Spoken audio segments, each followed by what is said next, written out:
आराधनमो यतीन्द्रश्री पदाब्जे सत्त्वसिद्धये यद्रजोलेस्य विक्षिप्तं समस्तं च रजस्तमः सीतारामयतीन्द्रश्री भाववाङ्मयबोधकं सहस्रमुखसन्दीप्तं श्रीलक्ष्मणयतिं भजे सीतारामानुजं मौनिं दैवी गुणमहाखनिं दयामृतध्वनिं वन्दे श्रीमहापूर्णदेशिकं यक्किरालकुलाम्बोधिविधुम् आनन्दरूपिणम् अनन्तार्यतनुजातं कृष्णं वन्दे जगद्गुरुं श्रीविष्णुचरणोद्भासि हृत्कुशेषे सुन्दरं वन्दे त्वामवधूतेन्द्रं विश्वगौराङ्गरूपिणं सीतारामयतीन्द्रश्री दिव्यलक्ष्मणरूपिणं सर्वसौभाग्यदातारं सीतारामगुरुं भजे तदेव लग्नं सुदिनं तदेव ताराबलं चन्द्रबलं तदेव विद्याबलं दैवबलं तदेव लक्ष्मीपते ते अङ्घ्रियुगं स्मरामि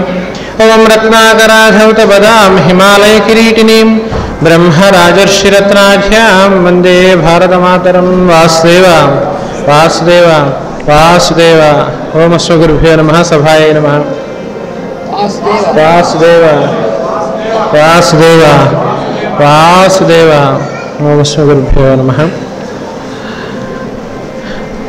పీఠాధిపతులు శ్రీ శ్రీ శ్రీ సీతారామచంద్ర గురుదేవుల ముముక్షుజన్ మహాపీఠాధిపతులు శ్రీ శ్రీ శ్రీ లక్ష్మణచంద్ర గురుదేవుల కులపతి శ్రీమాన్ ఎకరాల కృష్ణాచార్య స్వామి దివ్య సన్నిధిలో శ్రీమద్ అఖిలాండపడి బ్రహ్మాండ నాయకులు మన ఇలవేలుపు శ్రీ లక్ష్మీపతి స్వామి వార్ల శ్రీ వైకుంఠనాథ ప్రభు వార్ల శ్రీ అభయవీరాంజ స్వామి ప్రభు వారి దివ్య సన్నిధిలో ముముక్షుజన్ మహాపీఠాధిపతులు శ్రీ శ్రీ సీతారామ గురుదేవుల దివ్య సన్నిధిలో శ్రీమాన్ అనంతకృష్ణ గురుదేవుల పెదనాన్న గారి సన్నిధిలో గురు పూజా మహోత్సవాల్లో సమావేశమై ఉన్నాం. కులపతి శ్రీమాన్ ఎకరాల కృష్ణమాచార్య గారు బాపట్లలో జన్మించి గుంటూరులో అధ్యయనం అధ్యాపనం అంటే అధ్యాపకులుగా కొంతకాలం పనిచేసి అక్కడ నుండి విశాఖపట్నం కేంద్రంగా తమ కార్యక్రమాలని విశ్వవ్యాప్తం చేశారు. వారి గురించి చెప్తూ సేవా కార్యక్రమానికి హోమియో వైద్య విధానాన్ని ప్రధానమైన సాధనంగా వారు తీసుకున్నారు. దానికి కూడా నిమిత్త కారణం వారి కుమారులు వరాహ మిహిరాచార్య బుజ్జిగారు గుంటూరులో ఉండగా బుజ్జిగారికి అనారోగ్యం వస్తే ఫిట్స్ లాంటివి వస్తే ఆ పిల్లవాడిని ఎత్తుకుని రైలు గేటు పడితే ఆ రిక్షాలో తీసుకెళ్తూ ఆ గేటు అడుగు నుంచి తీసుకువెళ్ళి వైద్యం చేయించారు 4-5 సార్లు. ఒక రోజున వాళ్ళ స్నేహితులు ఈకే గారి స్నేహితులు వచ్చి హోమియో ఒక మోతాదు వేశారట. వేసేసరికి ఈ ఫిట్స్ వచ్చే ఫ్రీక్వెన్సీ తగ్గి మంచి గుణం కనిపించింది. క్రమంగా హోమియో వాడుతున్నారు. కొంతకాలానికి ఈయన గుంటూరు నుంచి విశాఖపట్నం రావాల్సి వచ్చింది. కుటుంబం అంతానేమో విశాఖపట్నంలో, వైద్యులేమో గుంటూరులో. ఇక అలా కాదని చెప్పి తామే స్వయంగా హోమియో వైద్య విధానాన్ని వారి భాషలో చెప్పాలంటే పరమ గురువుల వెలుగులో అధ్యయనం చేశారు. వారి అధ్యయనం గురించి చెప్తూ నాన్నగారు సాధారణంగా అందరూ ఆరోహణ క్రమం అంటే క్రింద నుంచి పైకి దర్శనం చేస్తారు, అధ్యయనం చేస్తారు. మరి వీళ్ళు మహానుభావులు పైనుంచి చూస్తారట. ఏరియల్ వ్యూ లాగా మొత్తం వాళ్ళకి దర్శనం కనిపిస్తుంది. అందుకనే ఒక చోట అంటారు, ఒక చిన్న పాపకి మందు వేస్తూ ఈకే గారు వాళ్ళ తల్లిదండ్రుల గురించి కూడా నాకు చాలా సన్నిహితమైన సంబంధం ఉంది కాబట్టి నేను ఈ మందు వేయగలిగాను అని చెప్తారు. అంత దర్శనం చేసి హోమియో వైద్య విధానాన్ని ఒక మాట చెప్పారు, నేను హోమియోతో బుజ్జిని బతికించాను, బుజ్జి హోమియోని బతికిస్తాడు అని. అలాగే వైద్య విధానం, వైద్య ఆలయాలు విశ్వవ్యాప్తమై మనందరికీ మంచి మంచి ఫలాల్ని అందిస్తూ ఉన్నాయి. అలాగే వారు విశాఖపట్నం కేంద్రంగా హోమియో వైద్య విధానాన్ని నావాణి అనే పత్రికను ప్రారంభించటం, ఇలా హోమియో తరగతులు నిర్వహించేవారు. తరగతులు నిర్వహిస్తున్న కాలంలో కరపత్రం వేశారు, ఏమనంటే ఎకరాల కృష్ణమాచార్యుల వారు తెలుగు లెక్చరర్ గారు ఇంగ్లీష్లో హోమియో క్లాసులు చెప్తారు అని. ఒక వ్యక్తి చూసేట, అసలు ఏమిటి ఈయన సంగతి, మనిషా తెలుగు పండితుల చెప్పేదా హోమియోనా, అది ఇంగ్లీష్లో చెప్తారా, చూద్దాం అసలు ఆయన సంగతి ఏంటో అనుకుని వెళ్ళాడు. వెళ్ళి కూర్చున్నాడు తరగతిలో, క్లాస్లో బ్రహ్మాండంగా క్లాస్ అయిపోయింది. అయిపోయిన తర్వాత పిలిచారు ఇతన్ని, ఉదాహరణకి రామకృష్ణ అని పిలిచారు. నా పేరు రామకృష్ణ కాదండి, నా పేరు గోవర్ధన. కాదు, నీ పేరు ముందర ఇది, తర్వాత మార్చారు, కావాలంటే మీ ఇంట్లో కనుక్కో అన్నారు. ఇంటికి వెళ్ళి ఆశ్చర్యపోయాట ఆయన. వాళ్ళ అమ్మమ్మ గారిని ఎవరినో అడిగితే, అవునరా నీ పేరు ఏదో పెట్టాను, తర్వాత మార్చి గోవర్ధన్ అని పెట్టాను. ఇంకా అక్కడి నుంచి పూర్తి శరణాగతులు అయిపోయి ఆయన దగ్గరికి రావటం ఒకటే మనకు తెలుస్తుంది. ఆ తర్వాత ఎలా అయితే అయస్కాంతం ఆకర్షించేస్తుందో అలా మనల్ని ఆకర్షించేయటమే కాకుండా వారు చెప్తారు యోగాభ్యాసం చేస్తే ఏమవుతుంది అని. అంతకుముందు మనలో కూడా అవే వస్తువులు ఉంటాయి, కానీ ఇనప ముక్కలో లాగా అయస్కాంతం యొక్క సన్నిధికి వెళితే ఆ ఇనప ముక్క కూడా ఏమైపోతుంది, అయస్కాంతం అయిపోతుంది. అలాగే మనం కూడా వారి సన్నిధికి వెళితే వారి వలనే ప్రవర్తిస్తాం. ఆయనకి వద్దకు చేరటం వరకే మనకు తెలుస్తుంది, తర్వాత అంతా మర్చిపోతుంటాం. హోమియో దీని గురించి కూడా చెబుతూ కొంతమంది ఆంగ్ల వైద్య నిష్ణాతులు అసలు దీన్ని తప్పు అని నిరూపించాలంటే కొంత చదువుకోవాలి కదా అని మొదలుపెట్టారట. కెంటును, హెరింగు మొదలైన వైద్యులు, వాళ్ళు స్వతహాగా ఆంగ్ల వైద్యులు, ఈ హోమియో విధానం తప్పు అని నిరూపించాలి అని వాళ్ళ ప్రయత్నం. ఎలా అయితే అయస్కాంతంలాగా మారిపోతామో అలాగే వాళ్ళు కూడా ఏమైపోయారు, హోమియో మొత్తం వాళ్ళు హోమియో వైద్య విధానంలాగా మారిపోయారు. ఇప్పటికీ వాళ్ళు రాసిన పుస్తకాలే మనకి ప్రామాణికంగా తయారయ్యాయి. కాబట్టి ఆ మహానుభావుల జీవితాలను మనం తలుచుకుంటూ ఉంటాం. ఎప్పుడు తలుచుకున్నా, ఎన్నిసార్లు తలుచుకున్నా మనకి తనివి తీరదు. కొన్ని సన్నివేశాలు చెప్తుంటే, గుంటూరులో ఉండే కాలంలో సాధారణంగా మనం నిత్యావసర వస్తువుల్ని డబ్బాల్లో పెట్టుకుంటాం, కానీ ఆ తల్లి పొట్లాలు గట్టి పెట్టుకునేవారు. ఎంతమంది వీళ్ళ ఖాతాల్లో భోజనాలు చేశారో లెక్కలేదు. హోటల్లో భోజనాలు చేయించేవారు, రావటం, ఇంటికి రావటం, ఇంతో గోష్ఠి చేయటం, కృష్ణమాచార్యుల గారి ఖాతాలో భోజనం చేయటం, వెళ్ళిపోవటం. అలాగే ఒకసారి ఉండటం విశాఖపట్నంలో ఉన్న భోజనానికి వచ్చి 10-15 రోజులు అయింది. ఇంటికి కబురు చేశారు, మా అక్కయ్య గారికి చెప్పబోయి భోజనానికి వస్తున్నాము అని. ఆవిడ అంతా సిద్ధం చేశారు, ఆయనకి ఇష్టమైన పదార్థాలన్నీ వండి సిద్ధం చేశారు. బయలుదేరారని కూడా కబురు వచ్చింది. గేటు శబ్దం కూడా అయ్యింది. అక్కడ ఏదో కబురు వచ్చింది, ఎవరికో అత్యవసరంగా అవసరం. వెక్కయ్య గారికి మళ్ళీ వస్తానని చెప్పబోయి అన్నారు. కొన్ని వందల సార్లు, వేల సార్లు కూడా భోజనం మధ్యలో చేస్తూ బయలుదేరేసిన సందర్భాలు బోళ్ళు.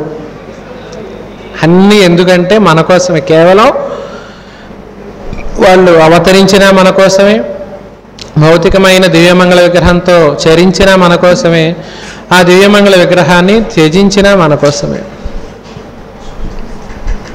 అలా సేవ చేస్తూ ఎంతగా ఆ సేవ ఆక్రమించేసిందంటే వారు ఉదయం ప్రేయర్ చేసుకోమని చెప్తున్నారు అందరికీ.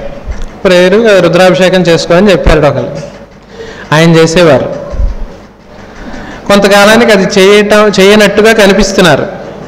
ప్రేయర్ 10 నిమిషాలే చేస్తున్నట్టుగా కనిపిస్తున్నారు. మనం సామాన్యులం కాదుగా అడిగారు మాస్టర్ గారు, మరి మీరు చేయట్లేదు కదా అని. మరి నేను మానినట్టుగా మానగలిగితే నువ్వు మానేయి. తాను చేసేది 24 గంటలు ఉంటే 24 గంటలు పూజే, 24 గంటలు రుద్రాభిషేకమే వారు చేసేది, 24 గంటలు హంసోపాసనే. మన ఉచ్ఛ్వాస నిశ్వాసాలని గమనించమని చెప్తూ అసలు ఒక క్షణం కూడా గమనించకుండా ఉండకూడదు అని చెప్పారు వారు. అని చెప్పి మరి నువ్వు ఎంతసేపు గమనిస్తున్నావు? 5 నిమిషాలు 2 నిమిషాలు అని. కాబట్టి నేను మానినట్టు మానగలిగితేనే నువ్వు మానాలి అని చెప్పి, ఇక ఒక్క విషయం కాదు, వారి గురించిన ప్రతి అంశము కూడా దివ్యమైనవే. ఇందాక పెదనాన్నగారు చెబుతూ మనస్సుతో చేయటం, శరీరంతో చేయటం. మనం మనస్సుతో ఎక్కువ పని చేయటం వల్ల త్వరగా అలసిపోతూ ఉంటాం. శరీరంతో పని చేయటం వల్ల అలసిపోవు, మనసుతో ఎక్కువ పని చేయటం వల్ల అలసిపోతాము. మనస్సు పని తగ్గించి శరీరం పని పెంచితే అలసటే ఉండదు. ఇదిగో వాళ్ళని చూస్తేనే మనకి తెలుస్తుంది. నిరంతరం సేవా కార్యక్రమాలే, ఇంకో ధ్యాస లేకుండా. వారి గ్రంథాలు క్రీడామయుడు, మందరజాలము. ఆ మందరజాలాన్ని గురించి కూడా ఇంద్రజాలము మహేంద్రజాలము తెలుసు అందరికీ. దాని పైనది ఇదిగో ఈ మందరజాలము. అసలు జాలము అంటే వల వేస్తారట. ఎవరు వేస్తారు? భగవంతుడు వేస్తాడట. ఏం వేలాది? మాయ అనే వల వేస్తాడట. అంటే వివేకానందుని అడిగారట, ఏమండి మనిషికి లేదా ఒక గురువుకి పాదాలకు నమస్కారం చేయటం అవసరమా అని అడిగారు. అనేసరికి సరిగ్గా ఇదే సన్నివేశం అక్కడ ఉంది.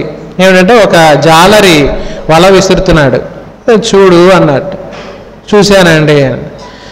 ఎక్కడున్న చేపలు పడుతున్నాయి వలలో? దూరంగా ఉన్నవి పడుతున్నాయి. కొన్ని చేపలు అతని కాళ్ళ దగ్గర ఉన్నాయి, చూసావా? అవి వలలో చిక్కుకోవటం లేదు. కాబట్టి మనం ఆయన పాదాలని ఆశ్రయించాలి.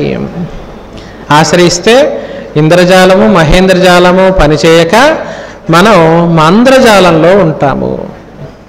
ఆ స్వామి వేణుగానం మొదలు పెట్టడం, ఓంకారాన్ని ప్రారంభించటం, మొన్నంతా ఇవే సంఘటనలు. ఏ సన్నివేశం వచ్చినా బలరామకృష్ణులు పద్మాసనం వేసుకోవటం, చుట్టుపక్కల వాళ్ళందరూ వారిస్తూ ఉండటం, ఎవరెవరే మీరు ఆ యోగం మొదలెట్టకండి మా వాళ్ళు తెలియట్లేదు అంటాం. వీళ్ళు మొదలు పెట్టటం, అందరూ వాళ్ళు మర్చిపోవటం. మనల్ని మనం మరిచిపోవాలి. అమ్మ జిల్లెలమూడి అమ్మ ఒక మంత్రం చెప్పారట, నేనైనా నేను. తికమకగా ఉంటాయి ఇవన్నీ, కానీ మాస్టర్ గారు చెప్పినా, గురువు గారు చెప్పినా, జిల్లెలమూడి అమ్మ చెప్పినా, ఈ విడిగా ఉన్న నేను ఆ పెద్ద నేనులో కలిసిపోవాలి.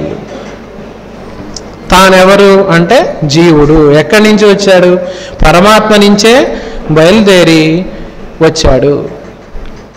వచ్చినవాడు మరి పరమాత్మ తత్వమే కదండి. మరి ఎందుకు అంటే గుర్తులేడు, తానెవరో తనకి గుర్తులేడు. మళ్ళీ ఆయన్ని చేరుకోవాలంటే ఇదిగో ఎన్ని సాధనలు చేయాలి, యోగాభ్యాసం చేయాలి, సేవ చేయాలి, మరిచిపోవాలి. తాను విడిగా ఉన్నాను అన్న సంగతి మర్చిపోతే అప్పుడు మనకి ఆనందము శాంతి లభిస్తాయి.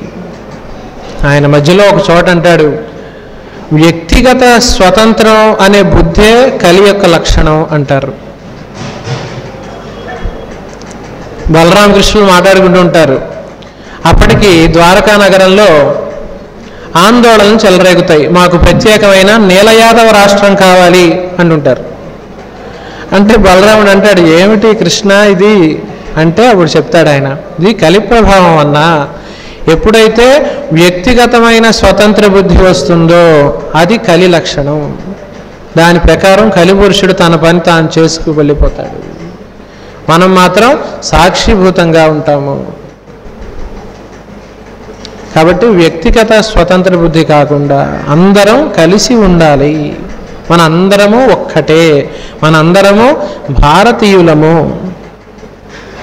భారతీయుల్ని ఎన్ని రకాలుగా విభజించటానికి వీలుందో అన్ని ప్రయత్నాలు చేస్తున్నారు, మనందరం చూస్తూనే ఉన్నాం.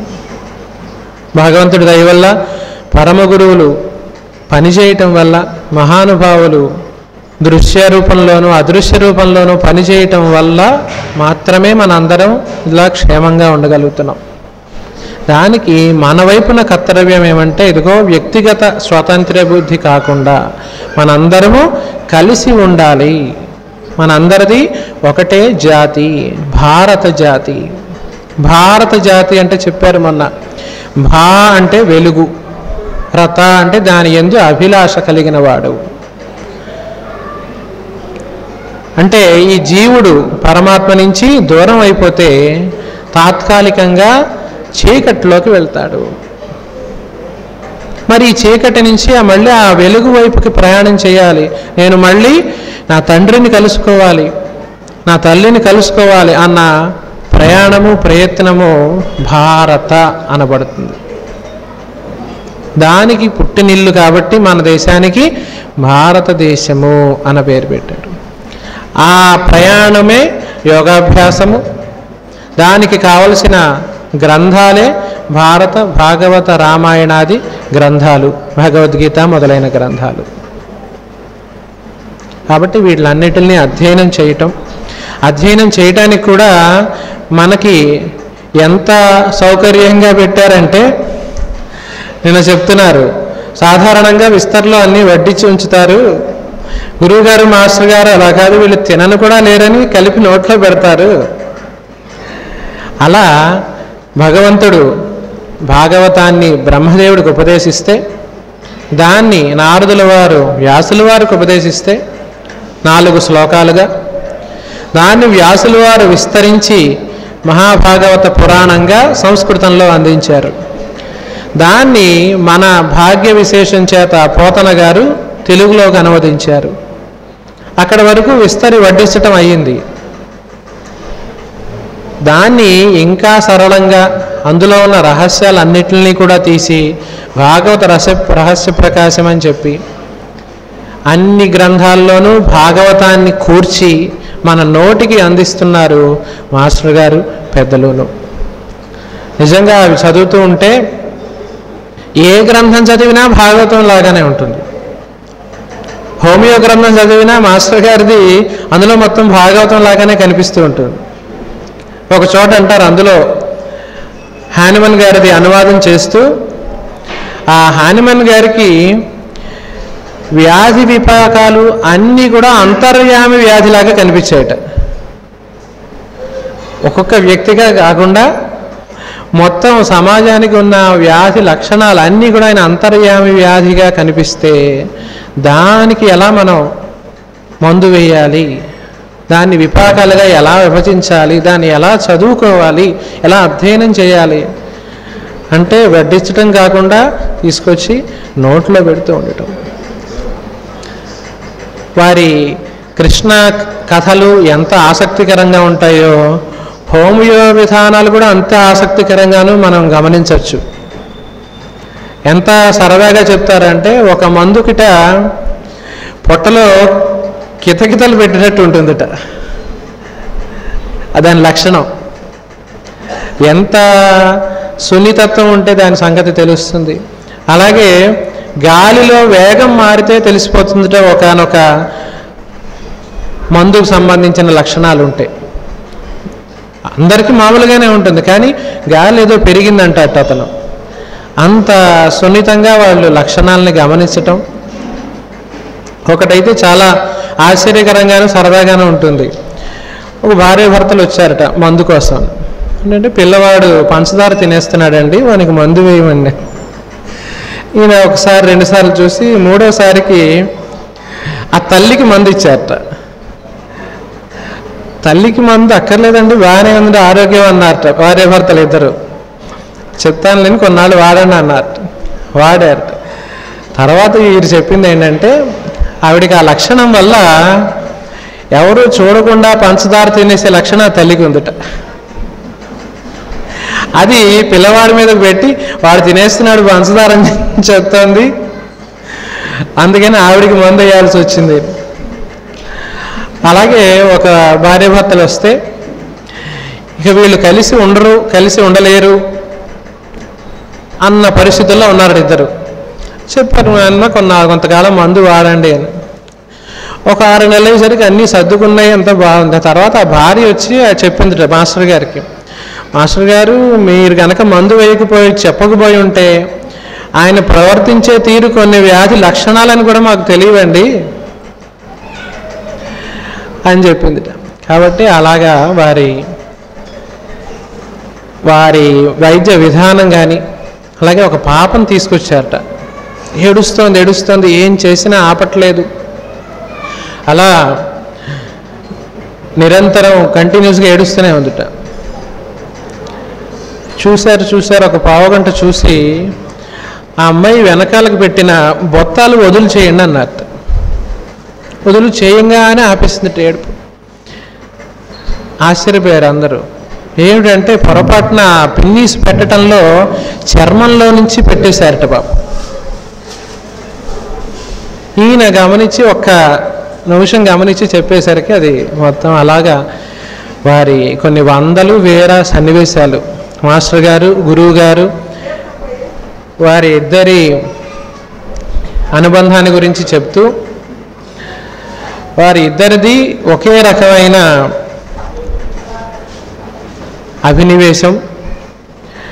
వీరు పోతన అని రాస్తే లక్ష్మణతీంద్రుల వారు, కృష్ణమాచార్యుల వారు పోతనవత్వం అందెదన్ అన్నారు. అలాగా వారి అభిరుచులలో కూడా, భోజన అభిరుచులలో కూడా ఒకే రకమైన సామ్యాన్ని మనం దర్శించవచ్చు. ఆ అందరి మహానుభావులు వాళ్ళందరినీ స్మరించుకుంటూ వారి జీవిత సన్నివేశాలను నిరంతరం మనం అనుసంధానించుకుంటూ వారు మనకి అందించిన వాంగ్మయాన్ని, అవకాశాన్ని, సేవ చేసుకునే అవకాశాన్ని ఇచ్చారు. దాన్ని మనం విలువ ఎరిగి, గుర్తు ఎరిగి మనల్ని మనం మర్చిపోయే విధంగా వారి సేవలో ఇంకా ఇంకా మునిగిపోదుముగా కానీ ప్రార్థిస్తూ, మీ అందరి రూపంలో ఉన్న మాస్టర్ గారికి, గురువు గారికి, నాన్నగారికి అందరికీ సాష్టాంగ ప్రణామాలు సమర్పించుకుంటూ స్వస్తి. వాసుదేవ వాసుదేవ వాసుదేవ.